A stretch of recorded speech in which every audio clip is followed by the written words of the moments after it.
dalam suratul Nisa ini kita jadikan sebagai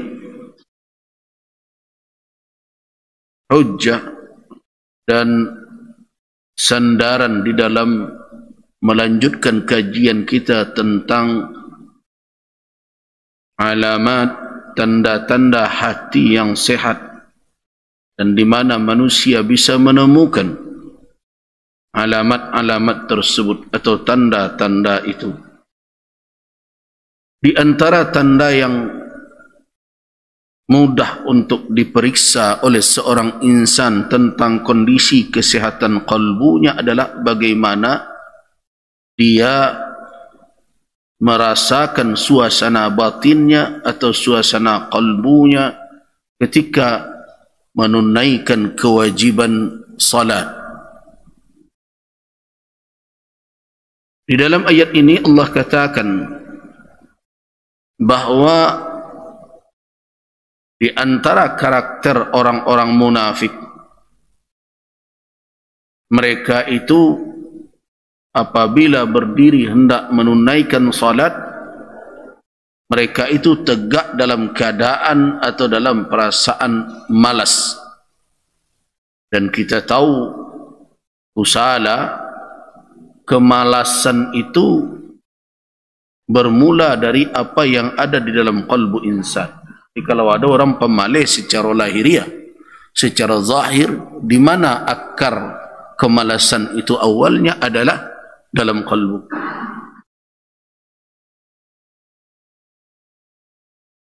Dan kasal, kemalasan itu adalah suatu penyakit yang ada di dalam kalbu insan. Karena itu Nabi SAW berselindung dari berbagai penyakit hati.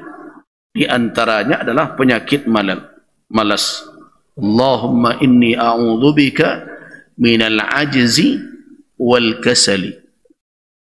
Ya Allah, sesungguhnya aku berselindung kepada Engkau dari ajaz. Ajaz adalah rasa lemah, tidak berdaya, mudah patah arang, seketik saya tertahan atau terbentur langsung surut. Kalau kecil orang awak lamah bana sudu tu. Masa di dalam kehidupan ingin semuanya mulus saja tanpa ada rintangan halangan. Nah, ketika berhadapan dengan berbagai halangan dan rintangan, disitulah terlihat apakah manusia itu kuat atau dia ajiz, lemah.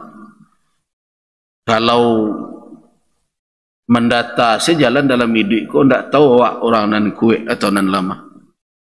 Tapi ketika menghadapi pendakian, nah di situ akan terlihat siapa yang benar-benar kuat dan siapa yang lemah. Tetapi ingat, kekuatan dan kelemahan secara zahir itu dari mana asalnya atau sumbernya adalah quwwatul qalbi wa ajzul qalb. Kekuatan kalbu dan kelemahan kalbu. Kalau hati nala lama, sa kue badan hilang tenaganya tu. Tapi kalau hati yang kuat, kadang kelemahan fisik tertopang olehnya. Nah, itu di antara penyakit yang Nabi berselindung darinya, al-ajaz. Dan setelah itu Nabi berselindung dari al-kasal, kemalasan. Berarti sifat malas ini bukanlah karakter lahiriah pada asalnya, tetapi adalah sifat batin atau penyakit kalbu yang bersarang dalam diri seseorang, yang kemudian membuat mengendornya kekuatan lahirnya. Itulah kasal.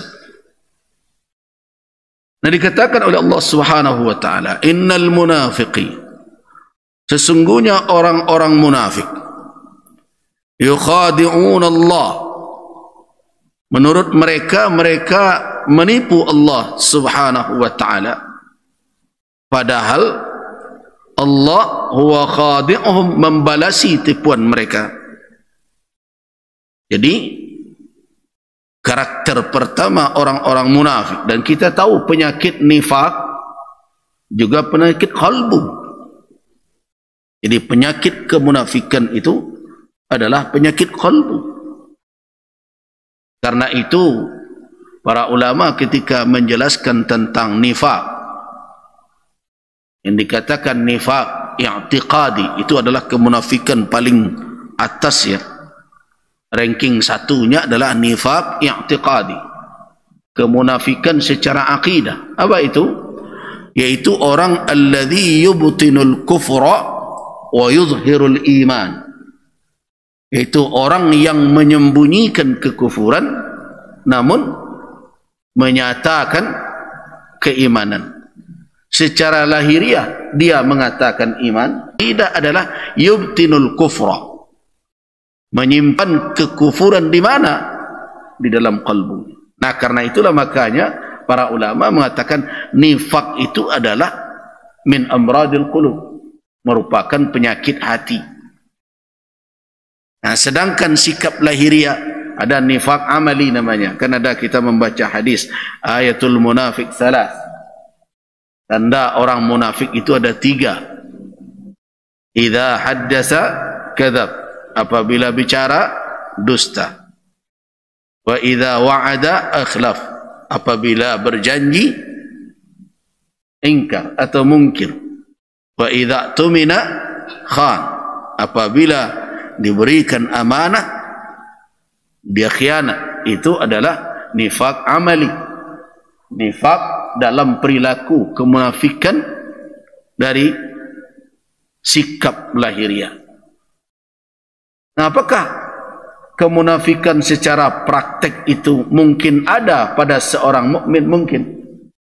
Tapi orang yang imannya dalam keadaan rusak, bersarang berbagai penyakit di dalam dirinya, tentu itu berbeda dengan nifak i'tiqadi. Kalau nifak i'tiqadi itu kafir orang, walaupun secara lahiriah kita tidak bisa menghukumnya kafir, karena dia di hadapan kita menjalankan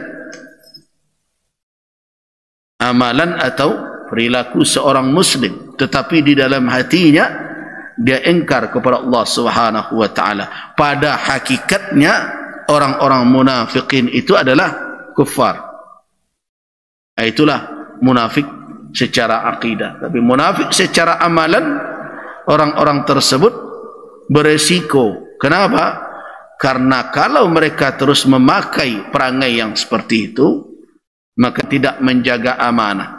Orang yang tidak menjaga janjinya, orang yang tidak menjaga lisannya dari berdusta atau berbohong, ujung-ujungnya atau akhirnya sama saja dengan orang yang tidak mengakui keberadaan Allah. Dia tidak takut untuk berdusta, mentang manusia tidak ada, kata dia, enak saja, orang tidak akan tahu. Tapi kalau orang yang ada iman di dalam kalbunya, walaupun orang bisa mengetahui atau tidak mengetahui apa yang dia ucapkan, dia tidak mau berdusta.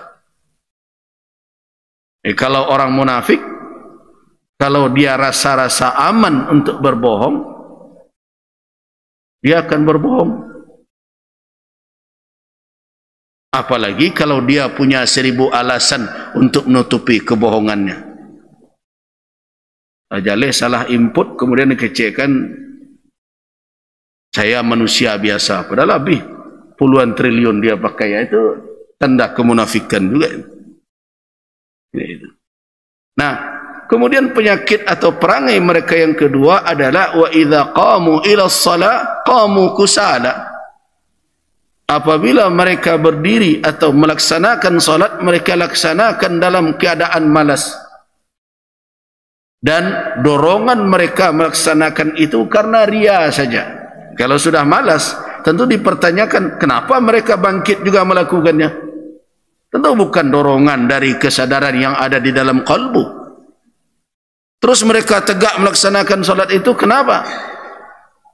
Motivasinya bukan karena ikhlas menjalankan karena Allah, karena pada hakikatnya hati mereka enggan untuk melakukan, Tapi yang mendorong mereka mau mengerjakan itu tak lebih adalah pandangan orang, demi untuk mengelabui orang lain bahwa dia adalah termasuk orang yang menjaga salat. Pada hakikatnya mereka adalah orang-orang yang malas melaksanakan salat. Jadi mereka tegak berdiri, ya, memperhatikan orang lain. Kalau tidak ada orang lain mungkin lalu saja salatnya itu.